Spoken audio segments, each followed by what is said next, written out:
Assalamualaikum. I am again here, your Dr. Nas, with a new topic, and this topic is actually very much important for the cardiovascular mortality, especially in the young people. As you know very well, that hypertrophic cardiomyopathy, which is commonly known as hypertrophic obstructive cardiomyopathy. So you know that the hypertrophic cardiomyopathy is most common cause of sudden cardiac death in young athletes, even in the young people less than 35 years.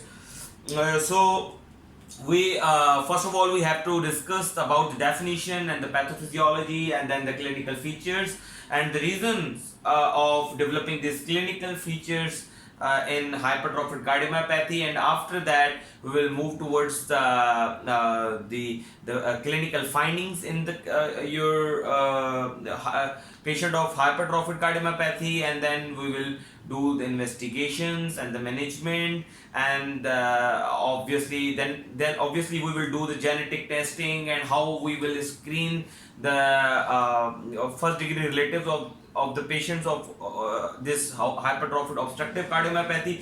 So in nutshell, we will do a detailed session on obstructive cardiomyopathy, which would help you to in your final exams of cardiology as well as for your medicine papers. So first of all, the important thing which I want to discuss you here, that hypertrophic cardiomyopathy or hypertrophic obstructive cardiomyopathy is actually a diagnosis of exclusion. You cannot diagnose a patient as hypertrophic cardiomyopathy who have the left ventricular hypertrophy because of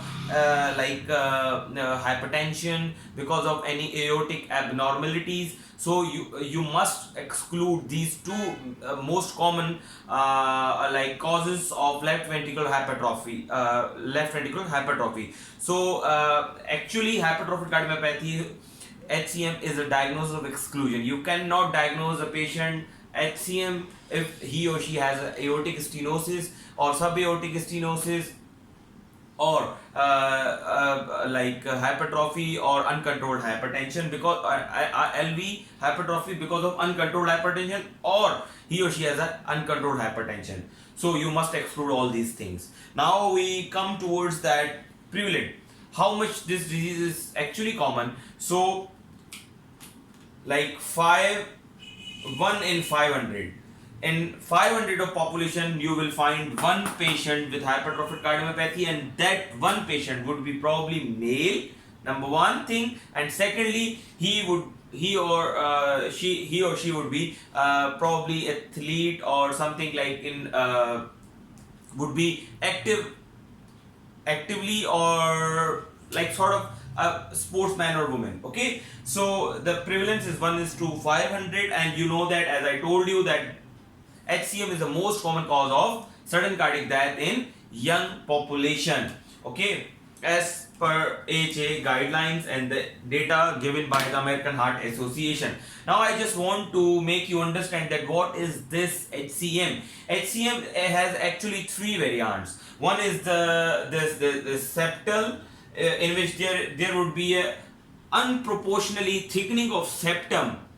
This is LV, here is LA, and this is aorta, and obviously you know that this is a septum. Okay, so the unproportionally thickening of septum without any cause, without aortic stenosis, without LV, any causes of other LV hypertrophy. So this septal thickening would be diagnosed as hypertrophic cardiomyopathy, number one. So the most common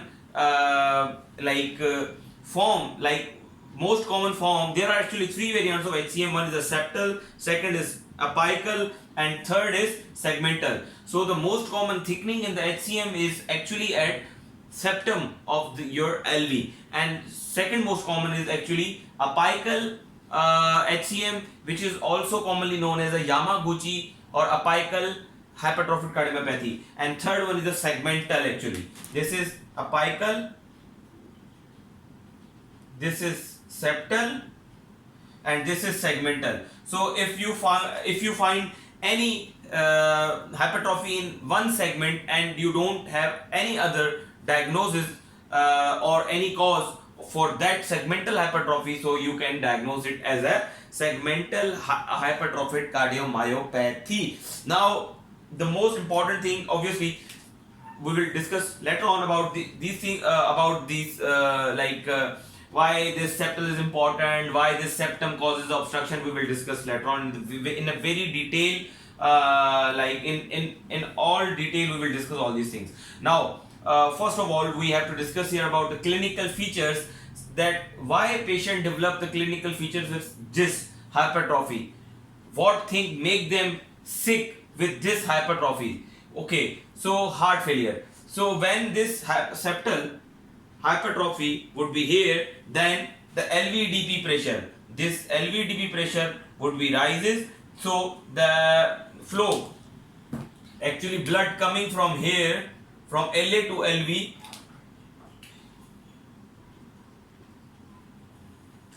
would not come as easily as it was coming in the low LVDP. So it causes increased LA pressure, increased LVDP pressure causes increased LA pressure, and increased LA pressure,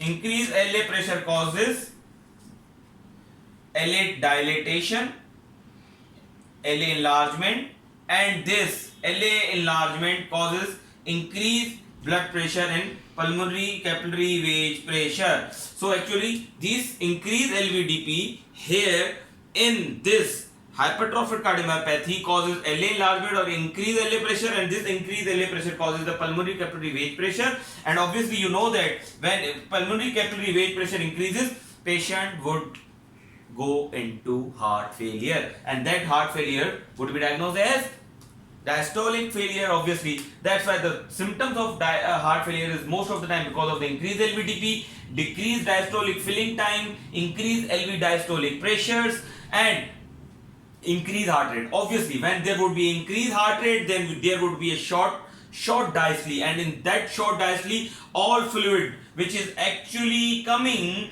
from this lungs to LA, and which has to go from LV to aorta, because of the short diastole, because of the tachycardia, it won't go here because of the increased LV diastolic pressure in LV. So LV is actually resisting to take. LV is not compliant. LV is not sucking blood from the LA. So that's why LA volume will be increased, LA pressure would be increased, and that LA causes heart failure. That increased pressure of LA causes heart failure. Okay. So now the second most important thing is ischemia. The patient with hypertrophic cardiomyopathy would have a symptoms of heart failure, and we have discussed here that why they would have a symptoms of heart failure. Now the MI or ischemia, they would have MI or ischemia. The patients with hypertrophic cardiomyopathy may present to you with history of chest pain and all these things. They might present to you with a history of MI. So why? That MI would be the type 2 MI. That most of the time, this 80% of the patients with the HCM, obviously, as I told you that this disease is most prevalent in the young population. So in young population, coronary artery disease is not that common. But the 20% of our patients with HCM would have a coronary artery disease, but the rest of the 80% of patient would have 80% of the patient would have normal coronaries, but still they would have a symptoms of angina, ischemia, and they would have a MI. Reason is just one, type 2 MI. Type 2 MI, you know that the supply demand mismatch because of the thickening of this, because of thickening of these areas, and because of increased diastolic pressure. What would happen? That heart muscle needs more blood, and coronaries are actually incapable. Coronaries are actually incapable to supply this blood to that thickened LV. So it would this situation would create a supply demand mismatch, which would further causes what? Angina, MI, or ACS, whatever. Okay, so the decreased supply mismatch, one reason is that the thickened myocardium, which actually needs more blood. Second, because of the LVDP, because of the decreased compliance, LV doesn't relax. If LV does not relax, the filling of the coronaries would not happen, and if the filling of the coronaries would not happen, then obviously it would give lesser blood, and already your LV needs more blood. So LV needs more blood, coronaries are supplying less blood even than the normal, then it would create a severe metabolic demand, severe supply demand mismatch. So it would cause what? MI, ischemia, or ACS, whatever. Okay, so and the other factors which actually contributes to create this ischemia, one is the thick vessels. As I told you that there would be a thickening of the myocardium, there would be the thickening of the myofibers, so it would also causes the thickening of the intima. When there would be a thickening of intima, then the cavity would be narrower, so there's this all coronaries will be thickened and your coronary artery would become narrower. So this narrow coronaries is another cause of ischemia in patient with HCM, hypertrophic cardiomyopathy. Now the most important thing, and the most important third thing, the clinical feature is syncope. Most of the time the athlete or the patient with the hypertrophic cardiomyopathy are coming to you with syncope, and this syncope is most commonly occurs with the hypertrophic obstructive cardiomyopathy. So what is the difference between actually obstructive cardiomyopathy and hypertrophic cardiomyopathy? It needs to be understand first going towards the sudden cardiac death and the syncope. When this septum thickens, then in systole LV has to contract and goes and septum goes inward. When this septum goes inward, then already thickened this thickened septum covers almost the 20 or the 10% of the passage or the LVOT. It might cause LVOT gradient, because this is the LVOT, this is the left ventricular outflow tract. It already has blocked 20 to 10% in resting stage. So when it contracts, sometimes this anterior leaflet of mitral valve comes here, and this systolic anterior motion of mitral valve causes obstruction. When it attaches or it comes here with the septum, it causes obstruction of the LVOT. It causes obstruction of LVOT when the blood stops going towards aorta. It gives decreased perfusion to CNS, and this decreased perfusion to CNS causes what? It causes syncope. So actually, sometime whenever there would be obstruction in the LVOT, whenever there would be a hypertrophic obstructive cardiomyopathy, most of the time this syncope occurs with those patients. And that obstructive cardiomyopathy has obviously two patterns. Sometimes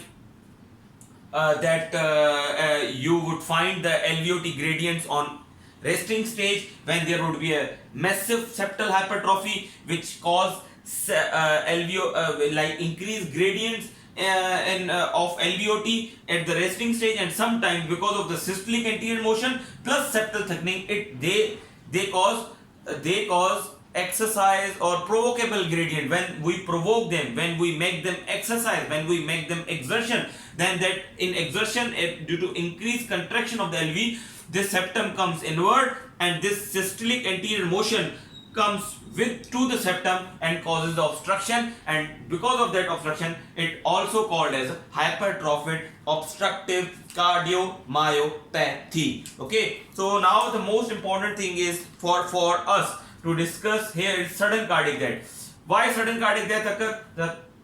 Because this actually hypertrophy is arrhythmogenic.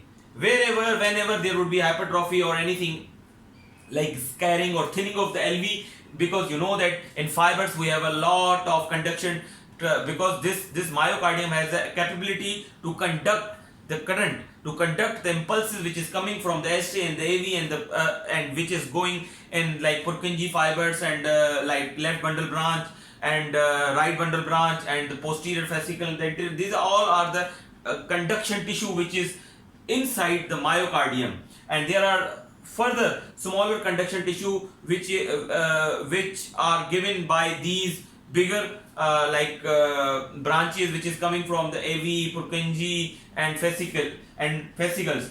What happened when this hypertrophy or any abnormality in myocardium occurs?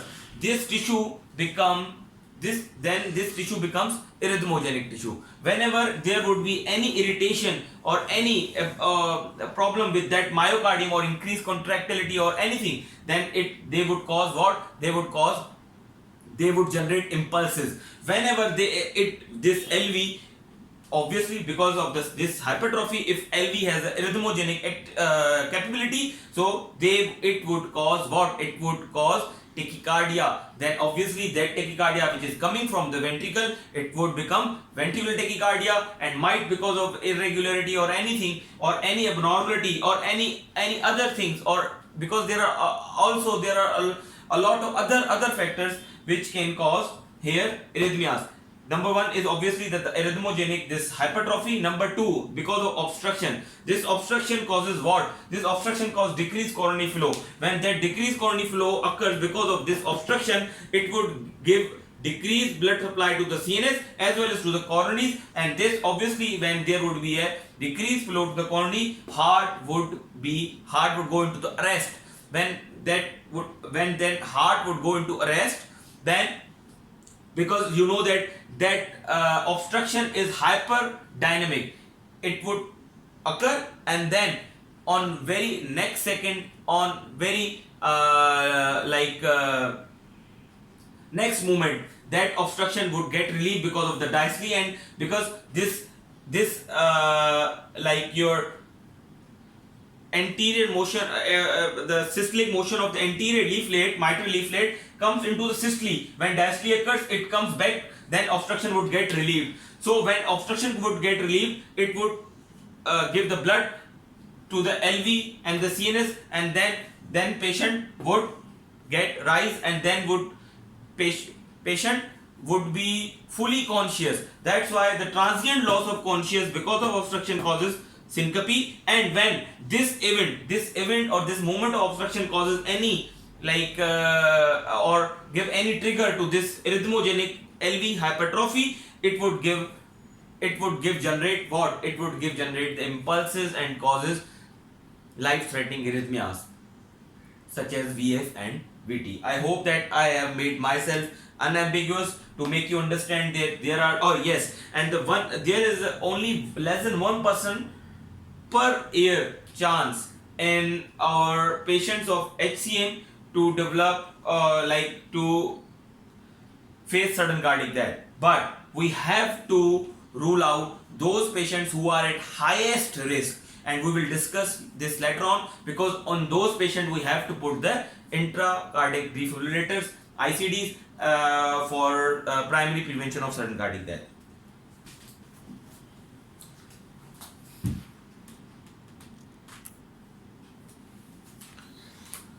So now, what are the differential diagnosis of left ventricular hypertrophy? Because this is the most commonly asking question in your papers.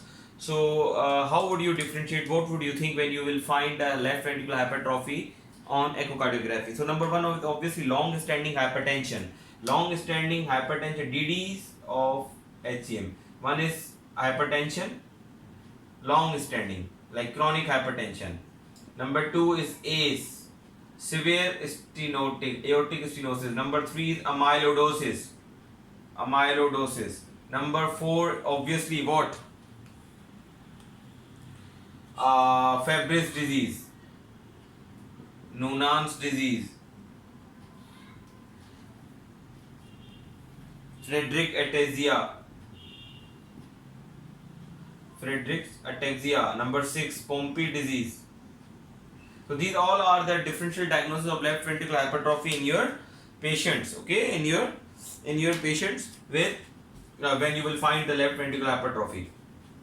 So as we were discussing about the clinical features, now what findings you will get on the physical examinations. Obviously on physical examination your patient might, if your patient is presenting to you in ER, he or she might would have chest pain and all these things, heart failure, signs of heart failure. But if he or she is the typical patient of hypertrophic cardiomyopathy and presenting to the clinic, then obviously you would do the examinations, and there nothing would be significant on the general physical examination apart from those patients who are in the frank edema or flash pulmonary edema. And in the stable patient you won't get any peripheral sign in their patient. Obviously then you will do the precordial examination. In precordial examination on palpation, on palpation you would get what? Hyperdynamic apical impulse, and that apical impulse would be have two peaks, and that hyperdynamic apical impulse and that apical impulse would not be displaced until on those patients who are the burnt out cardiomyopathies, who are burnt out hypertrophic cardiomyopathy, because in 15 to 20% of patient you might would have get low ejection fraction in your patient with the hypertrophic cardiomyopathy, and these are the most of the time those patients who are actually burnt out cardiomyopathy, and these are actually high risk patient for sudden cardiac death. Okay. Yes, so this would on apical you would get the double apical impulse, and obviously you would get the check pulse, and then you would get the carotid pulse, double stroke carotid impulse. Okay, slow rising double impulse in carotids, in which because of the obviously LV hyperdynamic LV, and with very variable LVOT gradients. First, when there would be a smooth passage of the blood from, let me make you understand with the diagrams. When obviously when systole occurs, when systole occurs, then blood goes from LV to aorta. When it goes from LV to aorta, then it gives you a pulse, single first pulse.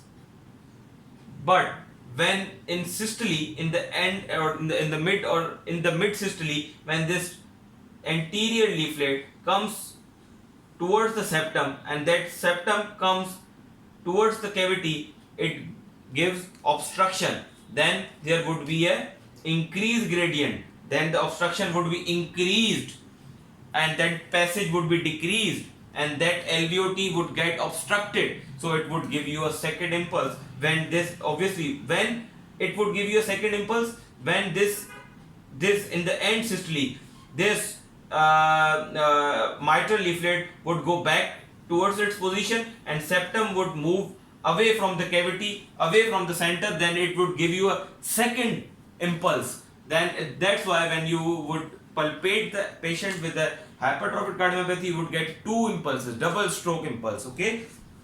On auscultation, obviously we would start from the S1. S1 would be same, or you can say it would be soft.